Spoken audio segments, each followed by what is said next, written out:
पासवान चीख रहे थे, चिल्ला रहे थे, एक एक करके उनको घसीटते हुए घरों से बाहर निकाला जा रहा था, गोलियां मारी जा रही थीं और अंत में आग लगाकर उनको उसी में फेंक दिया गया। यह कहानी हरनौत के बेलछी नरसंहार की है। आज हम आपको यह कहानी क्यों बता रहे हैं? यह कहानी इसलिए बता रहे हैं क्योंकि नीतीश कुमार आखिरकार सबसे महानतम नेताओं की सूची में क्यों आते हैं, यह कहानी आपको बता देगी। नीतीश कुमार वो व्यक्ति अपनी कुर्मी जाति का विरोध झेलकर लगातार 2 दफा चुनाव हारा, लेकिन जो गलत था उसने कभी उसका साथ नहीं दिया।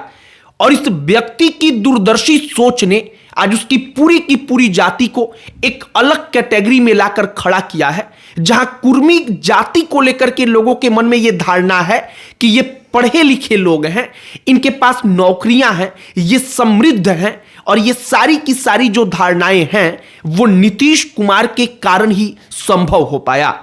आज हम आपको कहानी सुनाने वाले हैं नीतीश कुमार के लगातार 2 बार चुनाव हारने की, और वो नीतीश कुमार जिनको कुर्मियों ने वोट ना देकर के चुनाव हराया, लेकिन वही नीतीश कुमार आज केवल बिहार नहीं अपितु पूरे भारत में कुर्मियों के सर्वश्रेष्ठ नेता हैं, सबसे बड़े नेता हैं, और समाजवादी नेताओं की पौध में इस दशक के सबसे महान नेताओं में से एक हैं।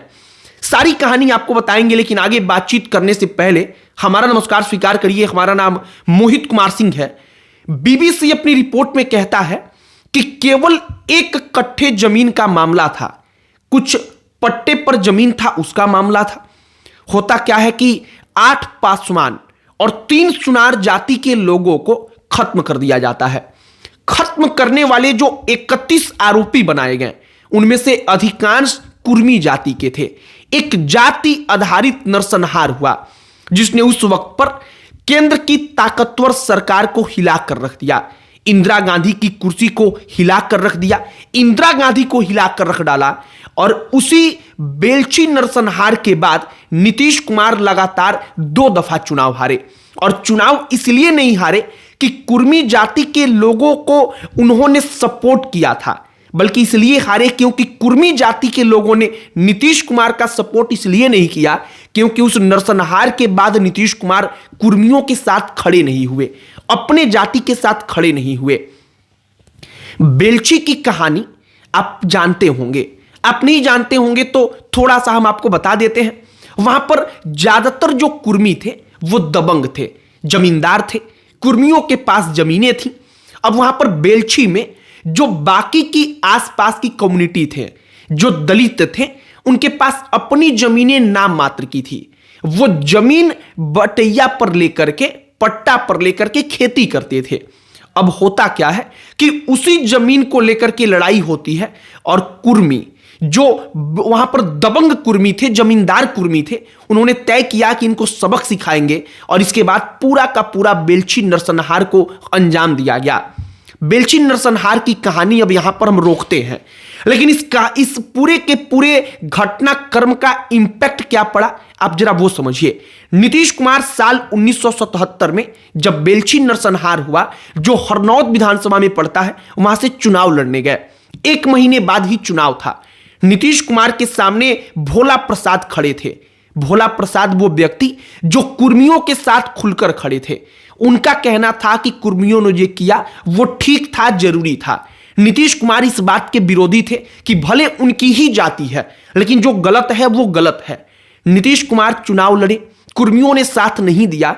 6000 वोट से नीतीश कुमार चुनाव हार गए, लेकिन नीतीश कुमार ने सिद्धांतों से समझौता नहीं किया। नीतीश कुमार इंतजार करते रहे। साल 1980 में फिर चुनाव आया। इस बार हरनौत से वो एक बार फिर चुनाव लड़ने जाते हैं। उनको उम्मीद रहती है कि शायद इस बार वो लोगों को समझा पाने में कामयाब हो जाएंगे, लेकिन इस बार उनके सामने अरुण कुमार सिंह चुनाव लड़ रहे थे। अरुण कुमार वो व्यक्ति जिस व्यक्ति पर बेलछी नरसंहार का आरोप लगा था, वो व्यक्ति चुनाव लड़ता है, और नीतीश कुमार एक दफा फिर से 5000 वोट से चुनाव हार जाते हैं। ये 2 ऐसे मौके थे जिन 2 बड़े मौकों के बाद आमतौर पर अगर कोई उस कद का नेता रहता तो वो भी अपनी जाति के फेवर में, क्योंकि उस वक्त पर यह परंपरा बन चुकी थी कि अगर आपको अपनी जाति का हीरो बनना है तो दूसरी जाति के लोगों को जाकर मारिए, आप ऑटोमेटिकली हीरो बन जाएंगे। तो नीतीश कुमार भी कुछ ऐसा कर सकते थे, लेकिन नीतीश कुमार ने ऐसा नहीं किया। अब नीतीश कुमार ने ऐसा नहीं किया तो उसका इंपैक्ट आपको आज दिखता होगा। आज की तारीख में कुर्मी कम्युनिटी को लेकर, उनकी जाति को लेकर धारणा क्या है, और जिन लोगों ने उस वक्त पर ये तमाम चीजें किया, जिनके बड़े नेताओं ने जो सीएम बन गए, जिन्होंने प्रमोट किया इसको, उस जाति को लेकर धारणाएं क्या है, आपको फर्क वहां पर महसूस हो जाएगा। नीतीश कुमार हरनौत से लगातार 2 बार चुनाव हारे। इसके बाद एक और कहानी आती है कि नीतीश कुमार जब अंतिम चुनाव लड़ने का मन बनाते हैं, वो कहते हैं कि अब इस बार आखिरी दफा चुनाव लड़ेंगे, अगर इस बार चुनाव नहीं जीत पाएंगे तो फिर अपने जीवन में चुनाव नहीं लड़ेंगे, राजनीति छोड़ देंगे। तब उनकी पत्नी अपने बचाए हुए रुपयों को देती हैं और नीतीश कुमार उन्हीं रुपयों से चुनाव लड़ते हैं, क्योंकि उनके पास अपना रुपया नहीं था। नीतीश कुमार वो चुनाव जीत जाते हैं। लेकिन जो हरनौत विधानसभा में लगातार 2 दफा नीतीश कुमार के साथ हुआ, फिर भी नीतीश कुमार अडिग रहे, वही चीज उनको महान से महानतम शासक बनाती है। वो नीतीश कुमार क्यों आज की तारीख में सबके प्रिय हैं। कुर्मी जाति की जनसंख्या महज 2 से 3% के बीच में है, 3% से भी कम है, लेकिन वो व्यक्ति दशकों से बिहार में शीर्ष कुर्सी पर बैठा है। तो उसका कारण यही है कि उस व्यक्ति को लेकर के हर जाति, हर समाज में स्वीकार्यता है, हर कोई उसको स्वीकार करने के लिए तैयार है, जो लालू प्रसाद यादव में नहीं था। लालू प्रसाद यादव को एक विशेष जाति के लोग ही स्वीकार कर रहे हैं, और नीतीश कुमार ने अपने आप को इससे बिल्कुल अलग रखा, दूर रखा और अलग तरीके से तैयार किया। बाकी नीतीश कुमार बनने की यह कहानी थी। उस दफा अगर नीतीश कुमार की जगह पर कोई और होता तो वो भी कुर्मियों का वहां पर साथ देता, केवल एक पद के लिए। लेकिन वो समझते थे कि हिंसा का जो भविष्य में इंपैक्ट पड़ता है वो क्या होता है, और नीतीश कुमार ने उस वक्त पर सिद्धांतों से समझौता नहीं किया। हमने आपको हरनौत के विधानसभा सीट की कहानी बताई, नीतीश कुमार कैसे चुनाव हारे, और वो नीतीश कुमार जिनको कुर्मियों ने अपना दुश्मन समझा, वही नीतीश कुमार आज कुर्मियों के सबसे बड़े ब्रांड एम्बेसडर है। और ना सिर्फ कुर्मियों के, बल्कि पूरे के पूरे बिहार के ब्रांड एम्बेसडर है, पूरे के पूरे भारत के अंदर। आपकी प्रतिक्रिया इस पर क्या है, कमेंट बॉक्स में लिखकर बताइएगा। बाकी नीतीश कुमार अब उन नेताओं में शुमार हो चुके हैं जो पूरे के पूरे भारत में सबसे ज्यादा बार शपथ ले चुके हैं मुख्यमंत्री पद की, और वो उन नेताओं की फहरिस्त में नंबर 1 पर आ चुके हैं। आपकी प्रतिक्रिया जो भी है कमेंट बॉक्स में लिखकर बताइएगा। अन्य कोई टॉपिक जिस पर आप चाहते हो कि हम वीडियो बनाएं, उसे भी कमेंट बॉक्स में लिखकर बताइएगा।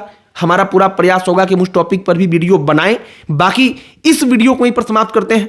अंत में हमारा परिचय, हमारा नाम मोहित कुमार सिंह है। बहुत बहुत धन्यवाद।